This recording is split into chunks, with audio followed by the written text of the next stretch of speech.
Praise the Lord friends. இன்றைக்கும் நம்ம தியானிக்கக்கூடிய வசனம் 2 கொரிந்தியர் 8வது அதிகாரம் 20-21.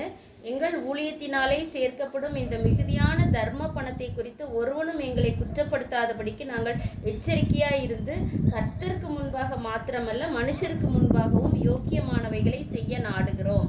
ஆமாம் ஃப்ரெண்ட்ஸ், ஊழியக்காரங்க வந்துட்டு கர்த்தர் ஊழியத்தில் அதிகமாக பணத்தை கொடுக்கும்போது அவங்க இந்த தர்ம பணத்தை குறித்து யாரும் எங்களை குற்றம் சொல்லிடாதபடிக்கு எச்சரிக்கையாக இருக்கிறோம் அப்படின்னு சொல்லிட்டு சொல்கிறாங்க ஃப்ரெண்ட்ஸ். அதனால் இந்த வேதத்துலேயும் இதை கொஞ்சம் காரியங்கள் இருக்கிறனால ஒருவேளை ஊழியத்தில் இருப்போமானா கர்த்தர் அதிகமான பிளெஸ்ஸிங்ஸ் கொடுப்பாரானால் அதை குறித்து நம்ம கணக்கு ஒப்புவிக்கிறதுக்கு அழைக்கப்பட்டிருக்கோம் ஃப்ரெண்ட்ஸ். அதனால் யார் குற்றப்படுத்துகிற அளவுக்கு நம்மளோட காணிக்கை பணங்களை வீணடிக்காமல் கர்த்தருடைய ராஜ்யத்தை கட்டுறதுக்கு அதை அதிகமாக யூஸ் பண்ணணும் ஃப்ரெண்ட்ஸ்.